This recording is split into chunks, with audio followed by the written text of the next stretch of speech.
দর্শক মণ্ডলী, আপনাদের সবাইকে স্বাগত জানাই আমাদের আজকের অনুষ্ঠানে। কানাডায় নির্মিত এবং টরন্টো থেকে প্রচারিত বাংলা টেলিভিশনের আজকের এই আয়োজন নিয়ে আপনাদের সাথে রয়েছি আমি নাজমা গাজী। আশা করি আপনারা সবাই ভালো আছেন। অনুষ্ঠান শুরু করছি একটি হারানো দিনের গান দিয়ে।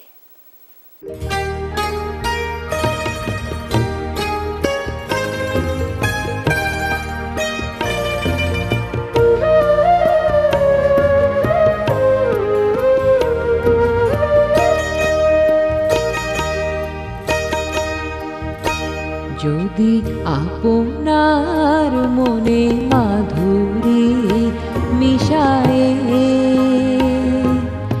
একে থাকো কারো ছবি, সে কথা বলিয়া যেও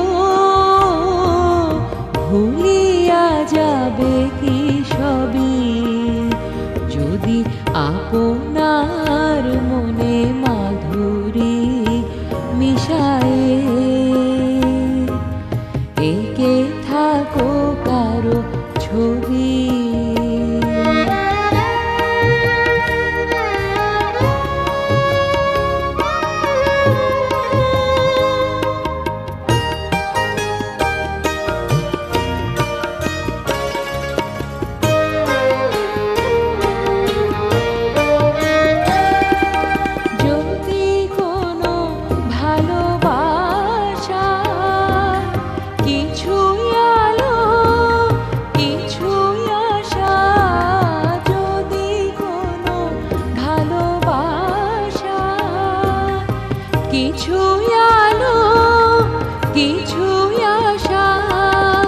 এনে থাকে মনে চকিত স্বপনে, ক্ষণিক মিলন লোভী, সে কথা বলিয়া যেও ভুলিয়া যাবে কি সবই। যদি আপনার মনে মাধুরী মিশায়ে একে থাকো কারো ছবি।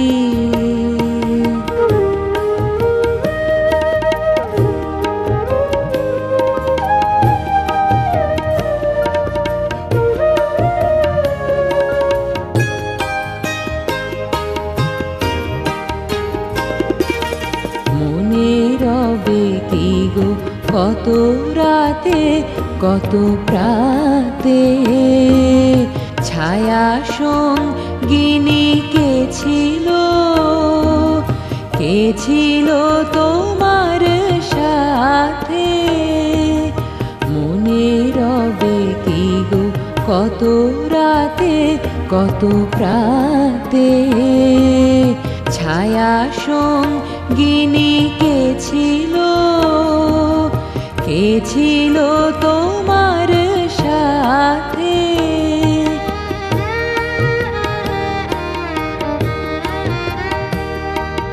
হৃদয়ের মিলে তাহারি নিখিলে যে গান রচিলে কবি, সে কথা বলিয়া যেও ভুলিয়া যাবে কি সবই। যদি আপনার মনে মাধুরী মিশায়ে একে থাকো কারো ছবি, সে কথা বলিয়া যেও ভুলিয়া যাবে কি সবই।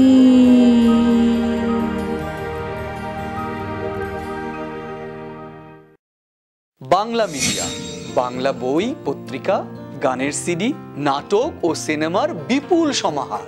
ড্যানফোর্থ ও ভিক্টোরিয়া পার্ক এলাকায় বাংলা মিডিয়ায় সাদর আমন্ত্রণ। 3000 ড্যানফোর্থ এভিনিউ, টরন্টো। আমারে বানাও ফের তোমার নাহান রিজু স্বাস্থ্যবান হিয়া। আমারে বানাও শুদ্ধ স্বপ্ন জাগানিয়া, এই যে বিনীত মাথা, গোলামের ঘাড়, পুনর্বার করতারে স্বভাবে স্বাধীন, করতারে শব্দময়, নীরবতাহীন। মানুষের মানবিক ভাষা ও স্বভাবে যতখানি ঘৃণা থাকে, থাকা স্বাভাবিক। আমারে বানাও ঠিক ততখানি প্রেম, ততটা বানাও লোহা যতটুকু হেম। আমারে বানাও ফের আগুনের শিখা, আমারে বানাও ফের জলবতী মেঘ। আমারে বানাও ফের শস্যময় ভূমি, যতটা সাহসী হাত যতটুকু তুমি।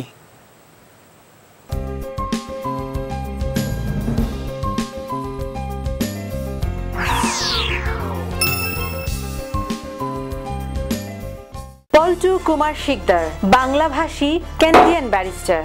Immigration, personal injury, criminal law, real estate সহ যে কোনো বিষয়ে আইনগত পরামর্শের জন্য নির্ভরযোগ্য ও বিশ্বস্ত।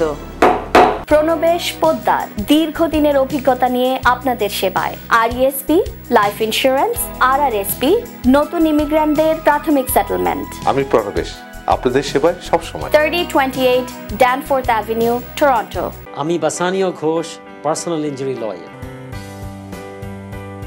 দুর্ঘটনার পর আপনার মেডিকেল, ইনকাম লস ও অন্যান্য বেনিফিটের জন্য লড়াই করা আমার দায়িত্ব। মামলা নিষ্পত্তি না হওয়া পর্যন্ত আমি কোনো ফি নিই না। একটি স্বপ্নীল বাড়ি, একটি লাভজনক ব্যবসা, একটি নির্ঝঞ্ঝাট কন্ডোমিনিয়াম। আপনার এমন সব স্বপ্ন পূরণে অভিজ্ঞ রিয়েল এস্টেট এজেন্ট শাহজাদ একটি বিশ্বস্ত নাম।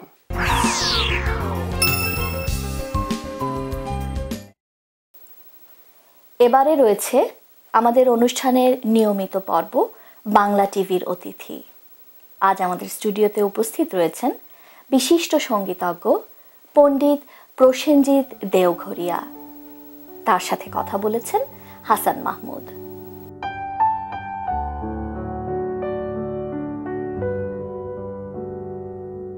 পণ্ডিত প্রসেনজিৎ দেওঘরিয়া ভারতীয় উচ্চাঙ্গ সঙ্গীতকে রাগ, রূপ ও নন্দন তত্ত্বের সংমিশ্রণে সমৃদ্ধ করেছেন। রাগের অবিচ্ছেদ্য অঙ্গগুলো যেমন তান, মীর, বোলতান, আলাপ, বন্দিশের গায়কী ইত্যাদি বিষয়গুলো প্রথাগত রীতিতে গায়কের মধ্যে ফুটিয়ে তুলবার এক অসাধারণ সহজাত দক্ষতা রয়েছে শ্রী দেওঘরিয়ার।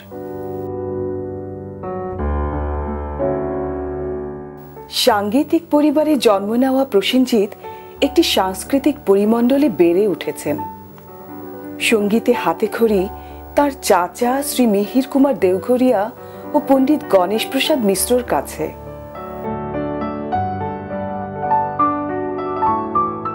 ভারতীয় শাস্ত্রীয় সঙ্গীতের অন্যতম স্তম্ভ ইন্দোর ঘরানার প্রতিষ্ঠাতা ওস্তাদ আমির খান সাহেবের সুযোগ্য শিষ্য ডক্টর সুরেন্দ্র শঙ্কর অবস্থি মহাশয়ের ব্যক্তিগত তত্ত্বাবধানে গুরু শিষ্য পরম্পরায় দীর্ঘ বছর প্রসেনজিৎ দেওঘরিয়া উচ্চাঙ্গ সঙ্গীতের শিক্ষা লাভ করেন।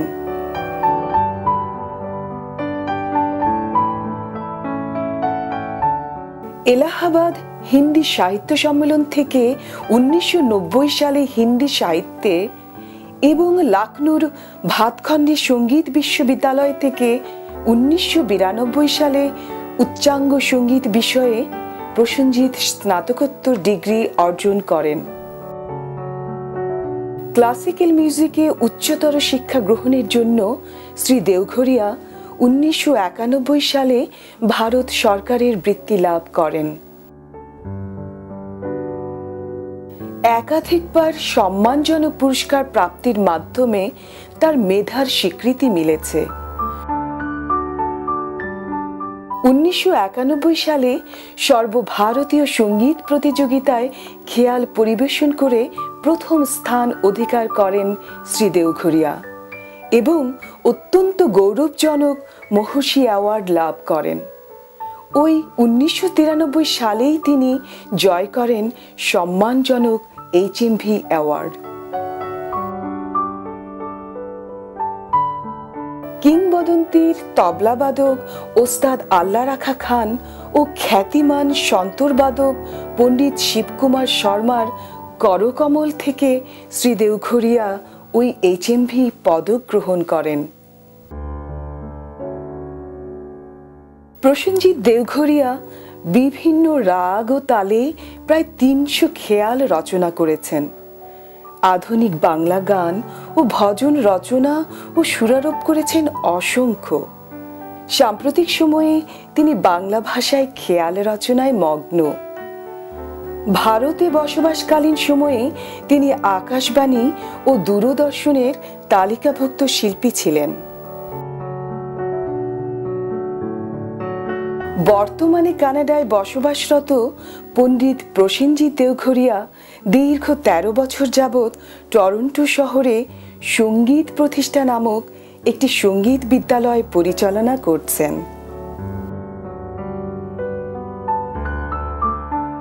আজ আমরা যাকে আপনাদের সামনে উপস্থাপনা করতে যাচ্ছি তাকে নিয়ে আমরা টরন্টোতে, কানাডায় দুই বাংলার বাঙালিরা অত্যন্ত গর্ববোধ করি। কেন গর্ববোধ করি সেটা ছবি কথা বলুক। পর্দায় দেখুন ভারতবর্ষের বিখ্যাত সন্তূরবাদক পণ্ডিত শিবকুমার শর্মা কার হাতে এত বড় একটা স্বর্ণপদক তুলে দিচ্ছেন। আরেকটা দেখুন ওস্তাদ আল্লাহ রাখা খান, জাকির হোসেনের বাবা, কার হাতে আরেকটা স্বর্ণপদক তুলে দিচ্ছেন। তার নাম পণ্ডিত প্রসেনজিৎ দেওঘরিয়া। গুরুজি, আপনাকে বাংলা টেলিভিশন স্টুডিওতে স্বাগতম জানাই, আবাহন করি। থ্যাংক ইউ দাদা। কেমন আছেন? চলে যাচ্ছে, আপনি ভালো আছেন? হ্যাঁ, ভালো। আপনার উচ্চাঙ্গ সঙ্গীত কেমন আছে? ও, বেঁচে আছে। আমার সাধনার মাধ্যম দিয়ে বেঁচে আছে, আমার গুরুদের আশীর্বাদে, সবারই আশীর্বাদে ঠিকই চলছে। আচ্ছা, রেয়াজ চলছে, শেখানো চলছে, সৃষ্টি চলছে, সবকিছুই চলে যাচ্ছে। হ্যাঁ, আপনার সৃষ্টিটাই আমাকে অত্যন্ত আকর্ষণ করে। সৃষ্টিতে আমি আসি তার আগে এই যে রাগ রাগিনীর ভেতরে যে একটা অঙ্ক আছে, হ্যাঁ, একটা রাগের সাথে আরেকটা রাগের, এখানে যোগ, ওখানে বিয়োগ, সেখানে অনুরাগ, সেখানে রাগ, হ্যাঁ, এটা সম্বন্ধে একটু বলেন। আমি একটু ধরিয়ে দিই আপনাকে। যেমন মেঘমল্লার মা আর রেটা লাগানো থাকে, ছেড়ে দিলেই ওটা হয়ে যাবে মধুবন্তী সারাং। একটু ব্যাখ্যা করুন। মধুমতি সারাং, ইয়া। তো মল্লার রাগ আর মল্লার একটা অঙ্গ। মল্লার কথাটা এসছে মলহার, মলকে হরণ করা। মল মানে ডাটি, নোংরা। এটা বর্ষা যখন আসে সব পরিষ্কার করে নিয়ে যায়, ঝকঝক তকতকে বানিয়ে দেয়। তো ওই টাইমের, ওই কালের কে রিলেট করে যে রাগ, যে মুড, সেগুলো হচ্ছে মল্লার প্রকৃতির রাগ। আরেকটা রাগ আছে যেটা মল্লার ক্যাটাগরিতে পড়ে না, জয়জন্তী, কিন্তু সেটা বর্ষার রিলেটেড রাগ। এই জয়জন্তী রাগের যত আপনি কথা দেখবেন, যেসব গানগুলো বর্ষা, মেঘ মেদুর বর্ষায়, দুটো গা লাগে। তো এই আমি একটু মেঘ মল্লার একটু দেখাচ্ছি। সারে মা, এই যে আপনি বলছিলেন মা টুরে, মা পা মা রে নে রে নে পা সা রে রে মা পা মা পা নে পা মা পা মা রে রে রে পা রে নে রে সা। এটা মেঘ মল্লার। এতগুলো যে মল্লার আছে, কি একটু একটু তফাৎ? যেমন গৌড় মল্লার, নট মল্লার, ঝিঝির মল্লার, রামদাসী মল্লার, অনেক মল্লার আছে, খুব কাছাকাছি সবাই। সা রে রে গা গা মা পা গা মা রে। তো আমি ছোটবেলায় শিখেছিলাম নানে নানে বুঁদ লাগত সুখদায়ে, নানে নানে বুঁদ, ছোট ছোট বুঁদ, নানি নানি বুঁদ, খুব সুখের লাগছে। তো বৃষ্টি পড়ছে, তো দুই গান্ধার, শুদ্ধ গান্ধার লাগছে। তো এরকম অনেক মল্লার আছে। আমাদের সময় খুব কম, এত মল্লারকে তো চর্চার মধ্যে এখন আনা যাবে না। আচ্ছা, তাহলে আপনি সঙ্গীতে তো মাস্টার্স করেছেন, এই গুরুর কাছে এত বছর শিখেছেন, আপনি হিন্দিতেও মাস্টার্স করেছেন। আপনার নিজের সৃষ্টি কিছু, আপনার নিজের সৃষ্টি আর বাংলা ভাষায় কেন খেয়াল হবে না? হ্যাঁ, সেইটাই আমি ভাবছিলাম এতদিন ধরে, যে আমাদের বাঙালিদের এত বড় বড় সাহিত্য শিল্প সব কিছু এত বিশাল বিশাল লোকেরা বটবৃক্ষের মতন হয়েছেন, রচনা করে গেছেন, আমাদের ভাষাটা তো খুব বিশাল। তো আমি সেটাই ভাবছিলাম যে খেয়াল ওয়াই নট বাংলাতে, কেন হবে না, বাংলাতে তো হওয়া উচিত। আমি বাঙালি হিসাবে আমার কি কন্ট্রিবিউশন থাকবে খেয়ালে, আমি কিছু বাংলা খেয়াল রচনা করতে চেয়েছিলাম। তো আমি কিছু শোনাচ্ছি, তো রাগিয়ে মানে একটা শোনাচ্ছি। আচ্ছা। রে নো তা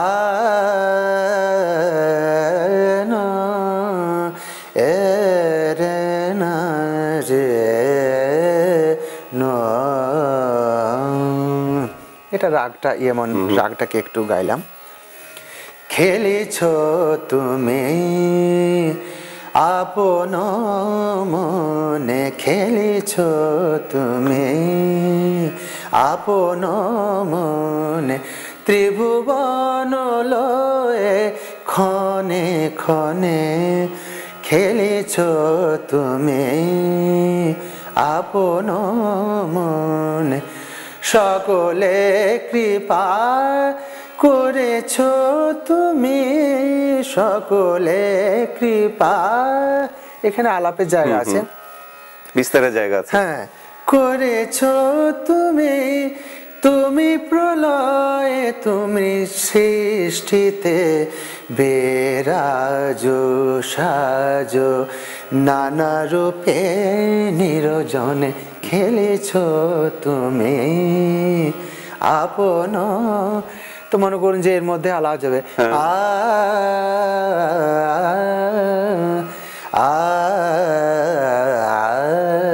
খেলেছ, তান স্বর্গ মাগা মাদা নি জানি জানি গা রে জানি রে জানি রে জানি দাও মাগা রে যা খেলেছ, মানে খেয়াল অঙ্গে দিয়ে গাওয়া হবে।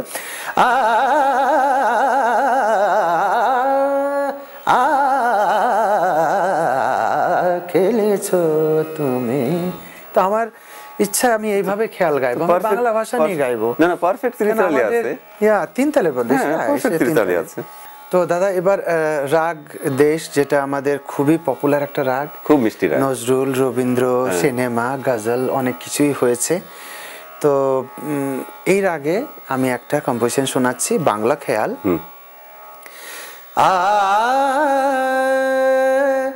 না তা না তে রে নো রে তে না রে নো,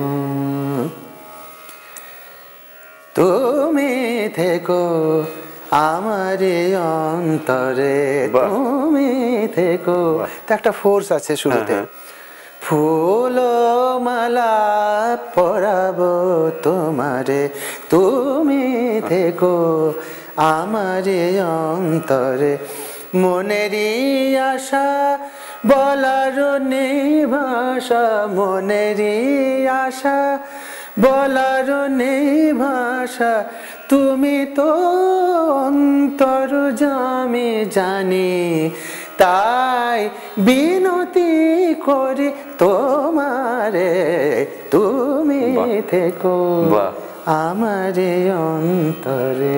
তো তিন তালে ধাতে দিন দা দা দিন দিন দা থেকে তিন তা, ঠেকা যখন চলবে পুরো খেয়াল, পুরো আলাপ চারি তান ফান দিয়ে তুমি থেকো আমার অন্তরে, ফুল মালা পরাবো তোমারে, তুমি থেকো, তুমি থেকো, তুমি থেকো আমার অন্তরে। বাহ, কি যে মিষ্টি লাগলো। তো আমি চাই আপনার এই বাংলা খেয়াল ধীরে ধীরে আরো প্রতিষ্ঠিত হোক, প্রচারিত হোক, আশীর্বাদ, এবং হ্যাঁ, এবং ছাত্রছাত্রীদের মধ্যে চলে যাক। এখন আপনি গুরুজি, আপনি শেখান, আপনি শিক্ষক, আপনি আজকে আমাদেরকে একটু প্রাথমিক একটা পাঠ দেন, পরে আমরা আবার সেটাকে চালিয়ে নেব আগে অন্য অনুষ্ঠানে, যে ভালো গাইতে গেলে কি কি করতে হবে। খুবই ভালো কথা একটা আপনি আমাকে প্রশ্ন করেছেন, যেটা আমি প্রতি মুহূর্তে এখনো নিজেকে বেটার করার জন্য ভাবি করি। আমাদের বাঙালিদের যে আমাদের সঙ্গীত, আমাদের রবীন্দ্রসঙ্গীত, আমাদের নজরুল গীতি, আমাদের আধুনিক, আমাদের মানে ফোক, মানে আমাদের বাংলায় এত ভ্যারাইটি। তো এখন ঘটনা হচ্ছে যে রবীন্দ্রসঙ্গীতের একটা আদল আছে, নজরুল গীতির একটা আদল আছে, ফোকের একটা আলাদা ব্যাপার আছে, রাগাশ্রয়ী আছে। তো আমি বলবো যারাই এই সব গান মানে ধরনের গানগুলোকে নিতে চায়, করতে চায়, গাইতে চায়, তো সেহেতু আমি বলবো যে বেসিক কিছু তালিম নেওয়া দরকার আছে। যেমন ধরেন যে মিউজিকে যেটা জরুরি দুটো জিনিস, একটা হচ্ছে যে ল্যান্ডিং নোট আর একটা স্টেডি নোট, দাঁড়ানো একটা নোটে যে রে নো না না না রে না, এই যে ল্যান্ড করলাম। তো এই সুরের সেন্স তখনই হবে যখন আপনাকে বেসিক কিছু জিনিস, যেমন করেন যে অলঙ্কার, এই ধরনের অনেক অলঙ্কার আছে, এগুলো থ্রুতে একটু যেতে হবে। কিছু কিছু রাগকে শিখতে হবে। কেন কি আমাদের যে ভালো ভালো গানগুলো, সেগুলো যারা রচনা করেছেন তারা কিন্তু ওখানে একটা বিশাল জিনিস দিয়ে রেখেছেন, রাগ, রাগ রিলেটেড। আপনার রবীন্দ্রনাথের অনেক গান রাগের উপরে, রাগাশ্রয়ী আছে, রাগাশ্রয়ী বা রাগ প্রধান যেগুলো বলি, রাগটা প্রধানতা কিন্তু রাগ ছেড়ে চলে যাচ্ছে। আমি যেটা করছিলাম সেটা পিওর রাগ, খেয়াল, বাংলা খেয়াল। আর রাগাশ্রয়ীর কথা আমি এখন বলছি বা আধুনিকের কথা বলছি, সেগুলো যে গানগুলো খুব বিখ্যাত হয়েছে, যে গানগুলো এখনো চলছে বা আমরা সবসময় শুনি, সবাই গায়, এইসব গানগুলোর মাঝে একটা ব্যাপার দিয়ে দিয়েছে, ভালো একটা রাগের ছায়া দিয়ে দিয়েছে। তো এখন স্ট্রেট নোট গাইলে তো রাগ আসবে না। রাগ মানে একটা মুড, ওখানে কিছু নোটের সঞ্চালনের ব্যাপার আছে যে কেমন করে গাইতে হবে। সারে নো না, তো ওই যে রের বিউটিটা। তো এই জন্য একটু রাগ সঙ্গীত শিখলে আমার মনে হয় যে ভালো করে গান গাওয়া এবং নোটগুলোকে ঠিক করে ধরা, বা এই যে আপনার স্লাইডিং ব্যাপারটা, টাচিংয়ের ব্যাপারটা, জার্ক যেটাকে খটকা বলি, আর যেটা খুব স্পিডি জার্ক যেটাকে মুরকি বলি,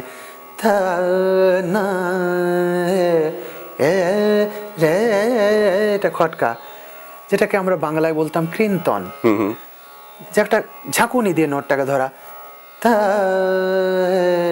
তো এই জিনিসগুলো, এগুলো তো গলার এক মানে যে গলাটা ওইভাবে চালাতে গেলে শেখা উচিত। তো আমার মনে হয় যে কিছু মানে বেসিক তালিম বা চর্চা করা, বা যে লোক জানে তার কাছে একটু বসে এগুলো শোনা বা শেখা, এগুলো করলে আমাদের বাংলার যে গান, খুবই রিচ গান আমাদের বাংলার, সেগুলো খুব ভালোভাবে গাওয়া যায়। আমার তো মনে হয় যে আপনি যেভাবে বললেন তাতে আমার মনে হচ্ছে যে কণ্ঠে গান প্র্যাকটিস চর্চা করার সাথে সাথে উপলব্ধিতেও জিনিসগুলো আসতে হবে অবশ্যই, এবং খুব শুনতে হবে। কেননা ফাইনালি যখন আমরা গুরুর কাছে শিখি তখন তো আমরা শুনছি, আমরা তো প্রথম পার্টটাই হচ্ছে ইমিটেট, পরে আমরা বিচার করি কি হলো না হলো, সেটা হচ্ছে জ্ঞান। প্রথমে তো জাস্ট মানে ইমিটেট করা। তো গুরু আর একটা ক্যাসেট শুনে, একটা গান শুনেও কিন্তু আমার গুরুজি বলতেন 50 হয়ে যায়, 50%। আর বাকি 25 রইল যে তোমার মানে অধ্যাবসায়, তোমার রিয়াজ, তোমার ট্যালেন্ট এটাতে যায়, আর 25 যায় গুরুতে, আর 50 শুনে হয়। আপনাকে মানে কানসেন হতে হবে খুব ভালো। হ্যাঁ, আপনার এই বাংলা খেয়াল প্রতিষ্ঠিত হোক, আপনাকে অনেক ধন্যবাদ। আমার তো ইচ্ছে হচ্ছিল যে আমি আপনার সাথে বসে হারমোনিয়াম বাজাই। আপনি তো আমার সাথে অনেক প্রোগ্রামে বাজিয়েছেন এবং আমাকে খুবই আশীর্বাদ দিয়েছেন আপনি, এবং আমি চাই আগামী দিনে আরো কোনো প্রোগ্রাম হলে আপনি আমার সাথে বাজাবেন। আপনার রাগ রাগিনী সম্বন্ধে যা দক্ষতা, এবং আপনি যেভাবে আমাকে প্রশ্ন করেছেন এর আগে আর আজকের দিনে স্টুডিওতে বসে যেভাবে জিজ্ঞেস করছেন, আপনি এত জ্ঞান রাখেন সঙ্গীতে, আর এই জ্ঞানী গুণী লোকের সামনেই তো বসে গান বাজনা করলে আমি নিজে মানে এনজয় করি ঘটনাটা। আপনাকে অনেক অনেক ধন্যবাদ। বাংলা টেলিভিশনের স্টুডিওতে আপনাকে আবারও আসতে হবে। থ্যাংক ইউ দাদা। আমি বাংলা টেলিভিশনকে অনেক অনেক ধন্যবাদ জানাই আমাকে আজকে এই স্টুডিওতে আনার জন্য। আর যারা শুনছেন মানে শ্রোতা দর্শক, তাদেরকে আমি অশেষ ধন্যবাদ জানাচ্ছি যে আমাকে আশীর্বাদ করবেন, আর আমার এই প্রোগ্রাম শোনার জন্য অনেক অনেক থ্যাঙ্কস জানাচ্ছি। Thank you. মেঘ মেদুর বরষায় কোথা তুমি মেঘ মেদুর বরষায়, কোথা তুমি মেঘ মেদুর বরষায়। মেঘ মেদুর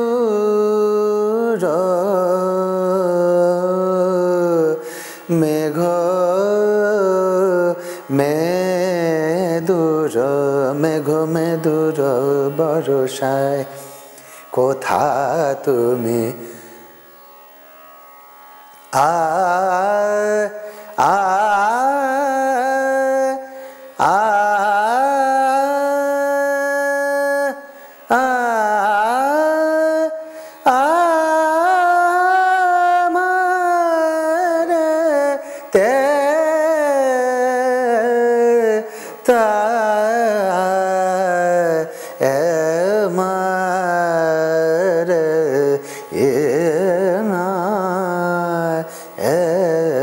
মেঘ মেদুর বরষায়, কোথা তুমি মেঘ মেদুর বরষায়, কোথা তুমি ফুল ছড়ায় কাঁদে বনভূমি,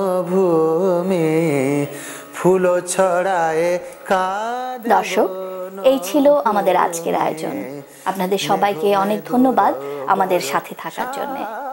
আমাদের পরবর্তী অনুষ্ঠান প্রচারিত হবে ঠিক এক পক্ষকাল পরে, একই সময়ে, একই চ্যানেলে। দেখবার আমন্ত্রণ রইল। সে পর্যন্ত আপনারা সবাই ভালো থাকুন, সুস্থ থাকুন, আর বাঙালির সাথে বাংলা বলুন।